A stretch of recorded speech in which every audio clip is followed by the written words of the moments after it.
Yeah. Well, we're live. I better be ready then.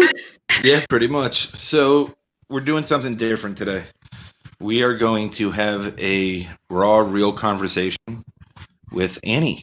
And it's going to, who knows where it's going to go, actually. But Annie had a very important day today, and I really feel like she just needs to share it. And for some reason, we're doing it on my channel, so that's fine. So do you want to tell the audience how you told me to show up, right? Just to take a shower, throw on fresh, and show up? Yeah, pretty much. Okay. So that's why I look like this. Yeah. Yeah. Well, some people have it naturally, some don't. So anyway. This is the raw and real Annie showing up because Mike told me to. So here I am. So when did this start? Talk a little bit about. Let's talk a little bit about how you felt. Let's. Okay. I want you to go to the scope of it because I feel like this is something that many people go through, and many people, especially right now, are going through. And I feel like.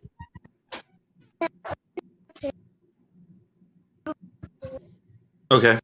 And this is something that many people are going through, and I feel like it would help people to understand the magnitude of what you felt. And that's why I'm doing it, because if it's going to help someone, because this isn't like the most comfortable thing for me to. Everything okay? Yeah, that was just her head. She's fine.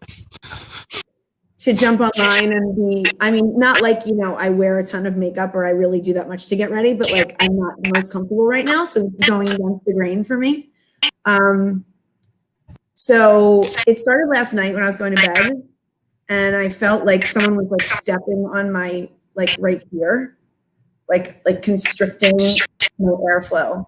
And I was like, I just need sleep. Because sometimes that happens. I get like emotional when I need sleep. So I got some sleep, but I woke up with the same feeling. And then I got just an annoying communication this morning and it bothered me. And then I was self-talking to kind of get out of it. And I couldn't shake the feeling. And it was like this stuck feeling where I was staring at things and unable to do them. Like all the things on my to-do list, I was having a hard time taking care of. Everything felt like a chore. Everything felt like 1,000,000 pounds on my shoulders and my neck. And I was like, this is when I revert inward. And, you know, all the things I preach and all the things I talk about with living with Antitude and being my best self, I get upset with myself when I'm not able to be that way. And it's unfair to be that way, because if it were you, I would say, or anyone I'm close to, or anyone, I would say, you need to give yourself some room to feel all the things that you said to me. You need to allow, you need to, you know, just, you're allowed to have a bad day. You know, all the things that make so much sense to me are so hard to turn on myself and say. So I was like unable to get out of it and really, really stuck for hours. And I just decided to wait. So let's go a little bit deeper. Okay. What was your biggest fear at that moment? That I would be stuck forever. It's a very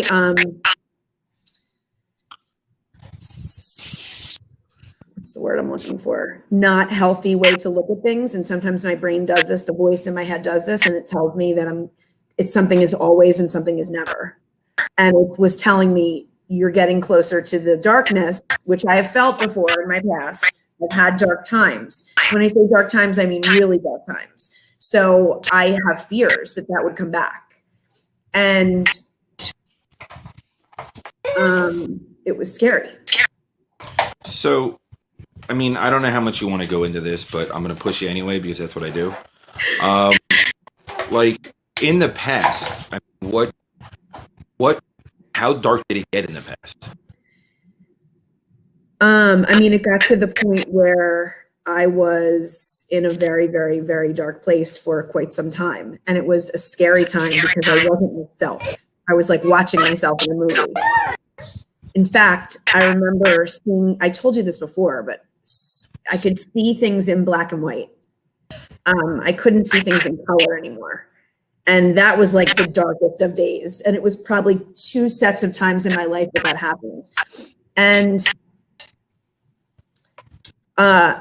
it's hard to think about, but it's also good to remember for me, because I have to like put things in perspective that everybody's allowed to have a bad day. And, I'm human just like everybody else. That's what the message I want to get across is like this whole thing, Annie, living with Antitude, everything that I live and breathe and do every day, I'm human. And I have those days too. And that's how I can help other people, because I know how it feels. So, and also I have to remember that those were different times in my life when I wasn't doing the work that I should have been doing. And I wasn't actively looking inward with that lens. And I was still blaming and shaming. And I was, going through the motions of life without really an introspection and the right help and the right support, all of which I have now. So even right now, I feel better than I did 2 hours ago. But that feels miraculous to me, because I was feeling really bad, like just dark. It just felt like a cloak. I wrote about it, and I wrote an article on it, and I posted it because I want other people. The thing that I feel the most in my heart and soul is that I want other people to not feel like they're weird or strange or like an other. And because I know how horrible that feels. And I want other people to say, oh, Annie's such a positive person, and she, lives with Antitude. That's her mantra and tagline. And, she has this business that she helps other people every day, but even she gets like that sometimes. So I want other people to see that they can get through it. And it doesn't have to be as quickly as this happened with me, but the mindset and the voice, like you can talk to that voice and work through it and allow. And I wasn't allowing, I was holding it like right here, and I felt it all day long. It was like a stabbing or like a restricting my airflow right here. And when I laid back and I just allowed myself to sort of fall back on my support, I will say, is when I was able to stand up again. And what is your normal go-to or default that you would normally do if you were feeling in that mood? My default, or what I should be doing? Your default. My default is to go inward and to curl up in a ball and to be by myself and to not let anybody help me and not ask for help.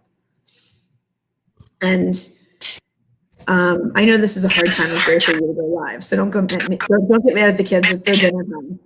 I'm not. So I'm just trying to keep them calm. My fault for saying let's do this. Although you said let's do this, but I'm switching. I'm going to the room that nobody uses, so maybe they won't find you. Yeah, pretty much. The room that literally nobody's ever in. So my default is to just completely retract inward and detach from everyone and fight the feeling, push it out, push it away, don't allow. So here's my question. As long as you go with her and make sure she doesn't go near the street, maybe. What? Parenting 101. What? Okay, so if that's your normal go-to, and you normally fight, right? Fight or fight. You usually, fight this on your own. What was different this time? I mean, what felt so different this time? I have done work to, honestly, it's all the people that I've helped. Because my advice, when I actually turned it inward and gave it to myself and said what I just said to you, which was, you need to just allow. You're allowed to be not okay right now. You're allowed to ask for help. You're allowed to ask for support. And I did. And in doing that, I was able to be my own pillar of strength. So no one else could do it for me. I had to do it myself. But asking for help and support from the strength around me and from my own knowledge base of what I'm supposed to be doing to feel better was the difference. So the difference maker was like just putting my shoulders down, stopping fighting it, and allowing it. And in doing that, I was able to come out of it little by little, and then I could breathe. So, okay, so let's look at it from this perspective, right? So if somebody's telling you that they go through this regularly, right? Because this is like panic attacks, this is anxiety, this is all of it combined, and it's this suffocating quicksand. I call it quicksand. You know, what would you advise for them to do? You have to reach out to your support network. You have to reach out to the people that are there for you and your closest people. If it's one person, if it's two people, don't be afraid that you have to always be the pillar of strength. It's actually strong, not weak, to reach out. So my message is, like, my trigger, my brain says, you're not weak. You can do this on your own. And it's like, that's not the point. The point is not to fight it and lay in bed and curl up in a ball and feel like a big, gigantic crap. Like, that's not, the point is to reach out to someone that can help you and allow that. Like, for me, I don't know how to explain it except for to tell you physically, like, just to like allow that, like, to relax right here. And when I was able to allow that support in, then I was able to support myself. So in order to, it's similar to putting your oxygen mask on first, because you're allowing yourself to help others and you're allowing yourself to actually help yourself too. So it sort of comes full circle. Whereas I don't want to put my burdens on other people. I don't want to be a problem. I don't want to be annoying. I don't want to be dramatic. I don't want to be any of those things. And it's like, that's not how I feel when someone comes to me. I don't feel that with friends or clients or anyone that comes to me. I feel like, let's work through this. Let's find a solution. Let's fix it. Or let's allow and let's, breathe through this together. But with myself, it's a little bit harder. So what do you think triggered this hole, this black hole that you went into, this abyss?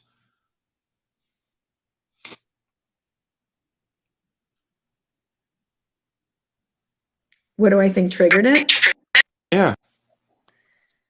I think there's a series of events in my life that are, occurring, and some emotions that I'm dealing with and some things that I'm working through both personally and professionally that pushed me toward a little bit of a collapse, momentary collapse, where I couldn't fight it anymore. And I sort of just was taken down for a couple hours. See, for me, right, when it goes something like this, it starts with something that triggers it, right? There's one, whatever it is, right? It could be business, could be personal, could be anything. And it just triggers it. Once it's triggered, it's like every little thing that would normally not even bother me just starts piling up to the point that it turns into that quicksand. It turns into that anvil on my chest. It turns into, because I just every little thing just keeps jumping on top. And it's almost like my chest becomes a trampoline for just weight. Yes. And if you were in a better headspace and you hadn't been triggered, those things wouldn't feel like that. Yeah, 100%. And it happens to me. It used to happen to me a lot, right? And as I'm doing the work, it's not happening as often. I still have my moments. Luckily, they are, really truly becoming moments for me. But then there's also the positive moments that I'm capturing, right? And, like last night or yesterday in the car with my kids, right? Blasting the Troll soundtrack for the ride home. Everybody put down their digital devices and actually was just dancing in their seats. And it was everything, right? I mean, it really was everything, and I was dancing. I mean, it's kind of catchy music. It only takes so long for you to memorize it, right? So, but it's funny because if you really listen to songs for that movie specifically, they really have a deep meaning. And there's a lot to be said for stuff like that. I feel like when I fall into these things, it becomes one of those things where my inner voice starts telling me you are a burden. Not that you might be, you could be. It automatically goes to that negative, deep negative root of you are this. 100% you are this. You know what I think too? When you're a natural helper and healer the way that we are and fixers, it feels extra uncomfortable to not be in that mode. And it feels extra uncomfortable to be in the mode of helping and healing ourselves versus someone else. It's very unorthodox, right? For us to try and help ourselves. Well, it's like that comes last, right? I mean, isn't that always. Like, what do you mean? I'm okay. I'm always okay. And then when we get to a breaking point, then we go to extremes, right? Then we get impulsive and make stupid decisions. So I feel like that's my go-to, or was my go-to, when I started getting that feeling. You're not going to be fat, but the door's wide open, and he's trying to bring the chair outside. Let's not bring a chair outside, Sid. Is the cat in the house? Go close the door, please, and lock it. Thank you. Anyway, welcome to life with a 3-year-old. I know all about it. Yeah, surprisingly, she didn't bring the 2 cats inside, so that's impressive. That's the go-to default for her. I mean, we all have them. Seriously, it's like, the day after they see their mother, it always happens. The next few days is always rough for them. And yesterday was extremely rough, just all around. I get it. They're rough. No, but I mean, I'm glad that you were willing to do this, because so often, I know you pretty well, right? And so often it comes across that you're always living with Antitude. And I feel like sometimes you need to show this side also, because this is a side that increases your relatability to people, but also gives them insight to how you can turn around and live with Antitude. She did. She did what? Then go outside and make sure it's fine and close the door behind you. Thank you. Make sure you're outside with her. I don't care. Go outside. Thank you. So, I mean, I agree with you. I think that, the last thing I want to do is put up a front like everything's perfect all the time. That's like the furthest possible thing from not only the truth, but what I want to portray.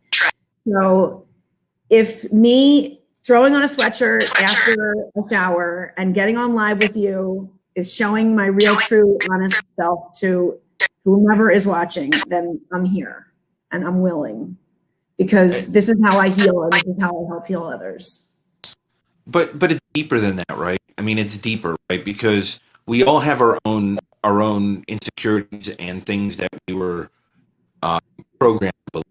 Right? So sometimes I feel like, many ways I was always told that, being crazy, being this is nuts. You can't be this. You're not this. You have to be this way. To always presented.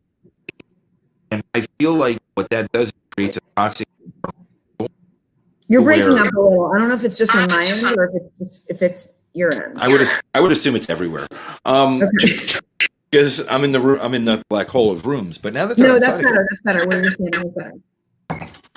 Okay, I'll just stand here in the hallway. Okay. So you're saying it creates a toxic what? It creates a toxic internal struggle, right? When you're programmed to believe certain things, and like when I was a kid, I was told always to be happy. You have to be happy.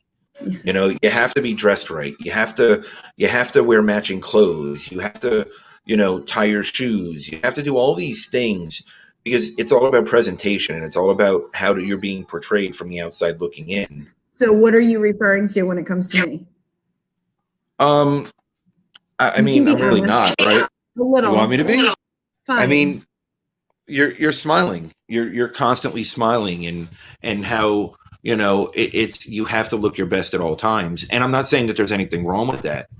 You natural is better than. I'm okay with you saying it. It's okay. I mean, you natural is better than most 25-year-olds, so you're fine. But but the reality is, I mean, why can't you just be you? You're more than enough in every way. You're just. I feel that I am me, even when I am smiling. But what you're bringing to my attention is that I don't have to. I don't know how to explain it. Like, I don't know how to say it. It's not wearing a mask because I wear a mask because of COVID, but I'm not, it's not a facade, you know, As long like as it's it's not legal one. phony. There's not a phony bone in my body. I've been in trouble too much in my life for not being able to be phony. So it's not phony. It's just this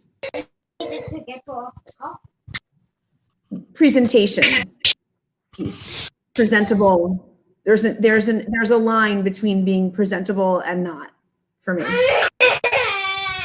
And it's dinner time for you, so why don't you go?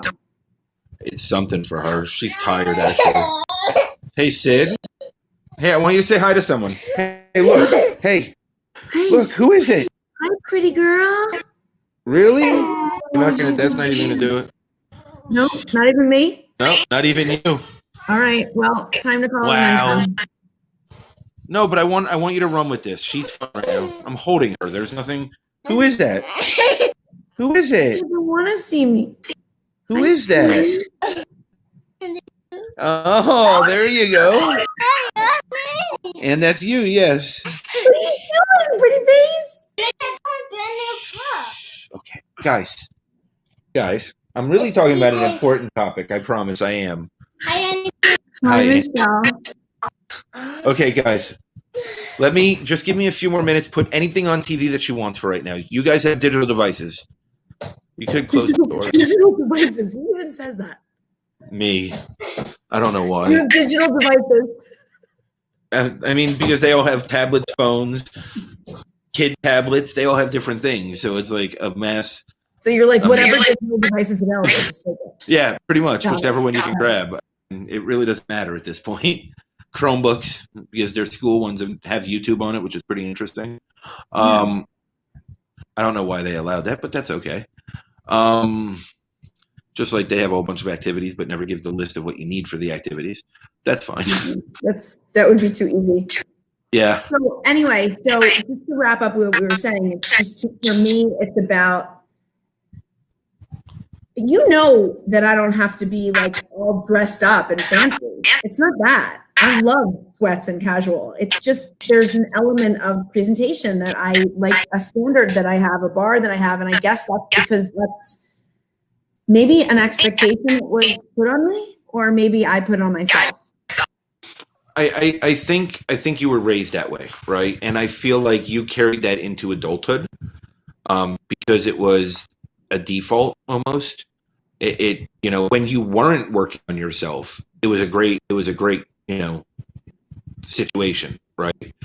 So I mean, it just gave you that forward-looking face. Now that you're doing the work, you doing this right now, showing depth of the work because you're willing to do this right now. And no matter how uncomfortable you are, you're willing. I appreciate that, because that's. I mean, you know, there are not a lot of women that would be open to that. I know. You know, like I can't fault the women that don't want to wear no makeup on a live stream. It's, you know. But see, here's the thing, right? You're living with Antitude, right? And this is your brand. This is your world. This is what you're building.